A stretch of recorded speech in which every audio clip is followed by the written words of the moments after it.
Hello everyone, it's Becca from Becca Books and Bujo, and today I am doing a try a chapter for some of my Book of the Month books.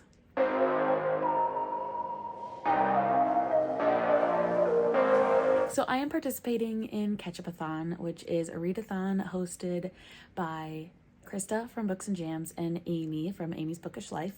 And the whole goal of it is to get through your Book of the Month books. And I love their idea. It's so fun. I'll link their announcement videos down below. But one of their prompts is to do a try chapter. And I did a try chapter last month, I think, to figure out what book I was going to read next. And I thought, why not do it with you all watching? So I will tell you about the 5, or just show you the 5 that I'm going to do for this try chapter. And then we'll get into reading the first one.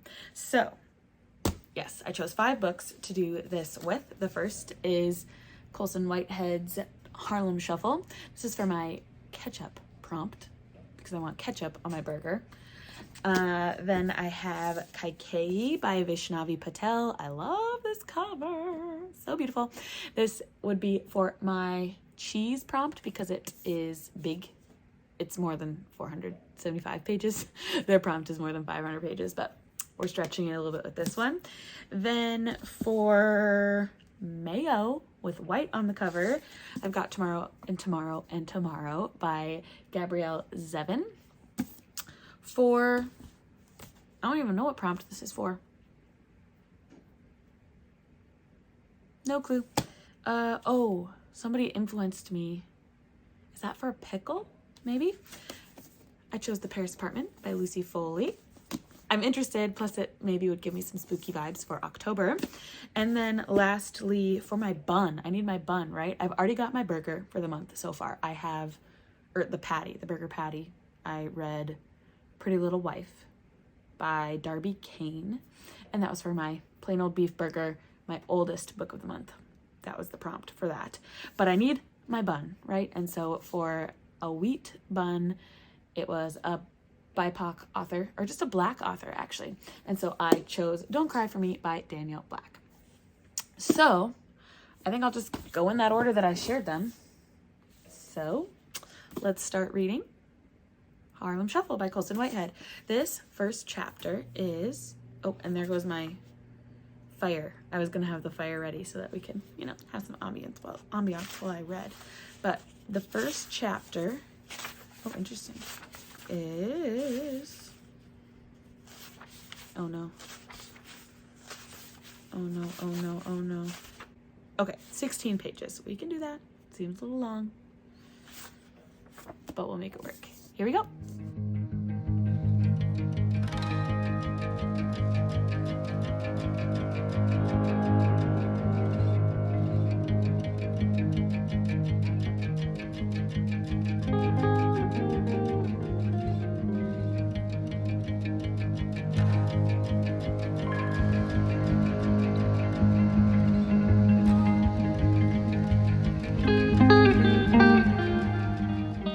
Okay, I just finished the first chapter in Harlem Shuffle, and this is about our main character, Ray Carney, and he owns a furniture store in Harlem, New York. And it's the first chapter is basically just him making some deals on furniture and electronics.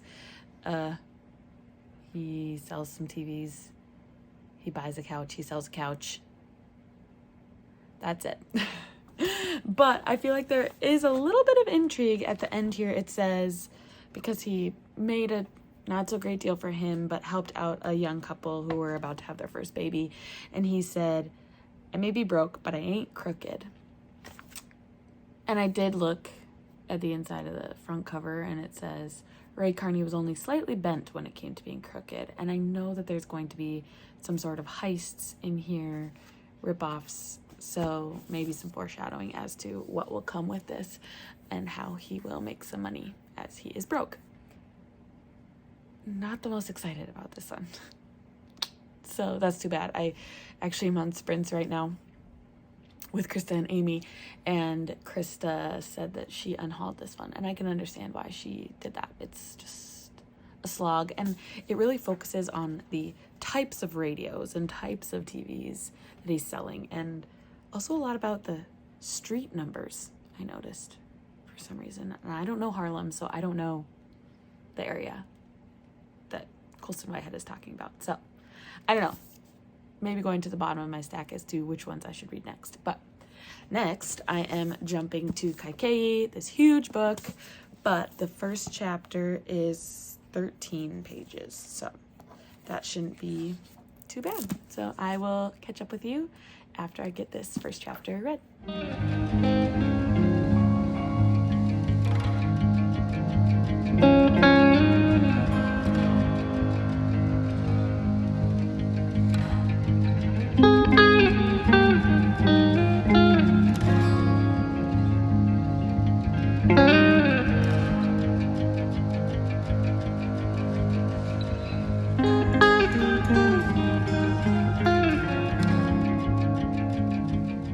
Okay, I finished the first chapter in Kaikeyi, and this was much more of a success than Harlem Shuffle.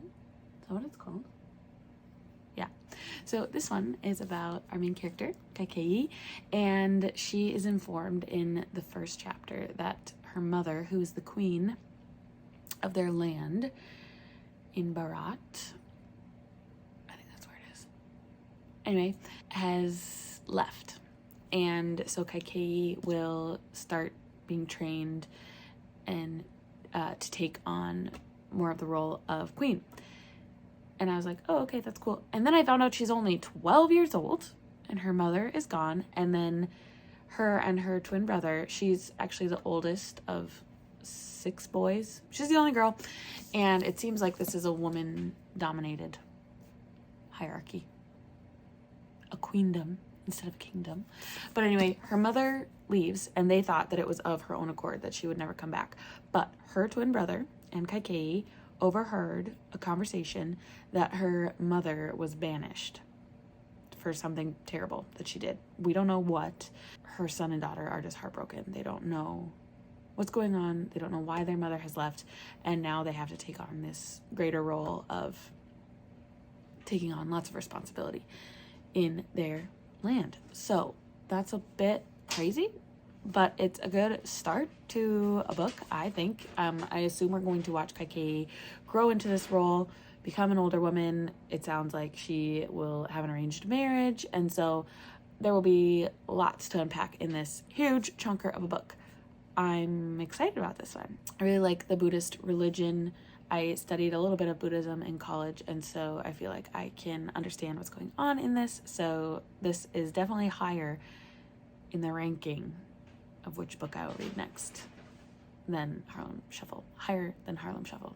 Okay, next one is Tomorrow and Tomorrow and Tomorrow by Gabrielle Zevin. It is hard to say that title over and over and over again because just say Tomorrow and Tomorrow and Tomorrow. But the first chapter is 12 pages. So I will catch up with you after I read those 12 pages.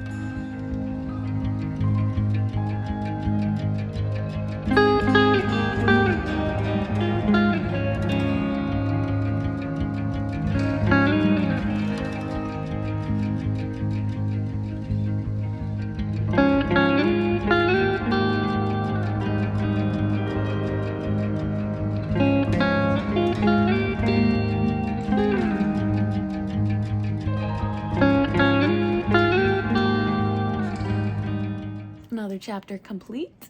I read the first chapter in Tomorrow and Tomorrow and Tomorrow by Gabrielle Zevin. This is about Sam and Sadie, and they have reconnected after some time apart. We don't know about their past yet. We don't know how long they've been, or they haven't seen each other, but they find each other in a subway station, it sounds like, and they remember their past. They're like, wow, it's been a long time since I've seen you. How are you? Cool. Do you want to get coffee? And the gal's like, nah, I'm going to be late for school. I got to leave. But Sam calls after her. Sadie returns to Sam and says, do you still game? And Sam's like, yeah, I still play video games. So I think they must have connected over video games in their past. Anyway, she hands him a disc with a video game that she has created on it. He takes it back to his dorm room, doesn't really pay attention to it, but then his roommate sees it and says, let's try it out. they think they're going to play it for 5 minutes, and turns out they play the entire game. Takes them multiple hours, and they think it's genius. So I assume that Sam will reach out to Sadie and talk about the game, but I am intrigued by this one. I think in the ranking, it's going to go Kaikeyi, Tomorrow, and then Harlem Shuffle. So we've read 3 out of the 5. Next, we're taking a different jump here. We are reading The Paris Apartment by Lucy Foley. And this one, her chapters are really short and in different perspectives. And so I think I'm going to give it like 11 pages because all the rest of them are around there. So yeah, I'll read the first, or maybe 14 pages because they're short. And so it's not just try one chapter, it's try multiple chapters. Psych. Let's read it.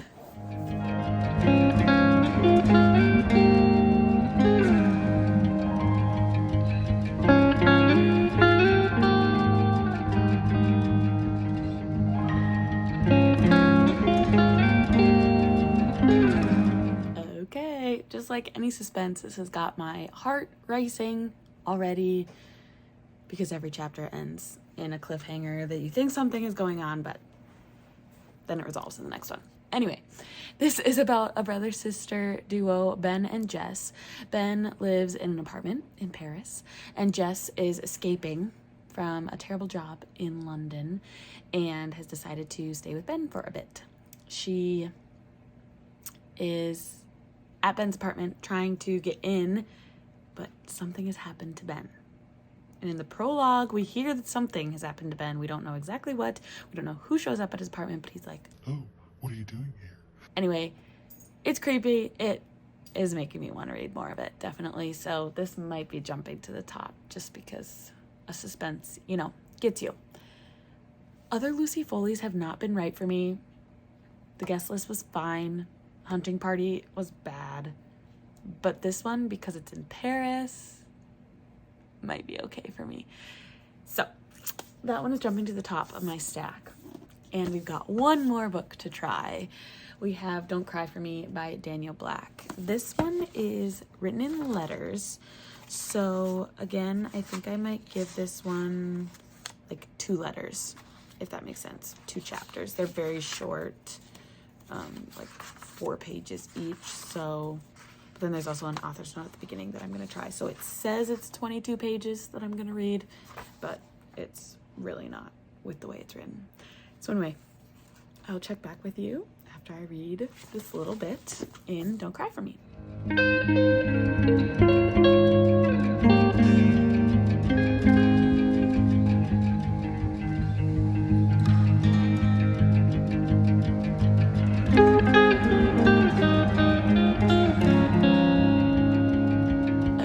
Completed a couple of letters.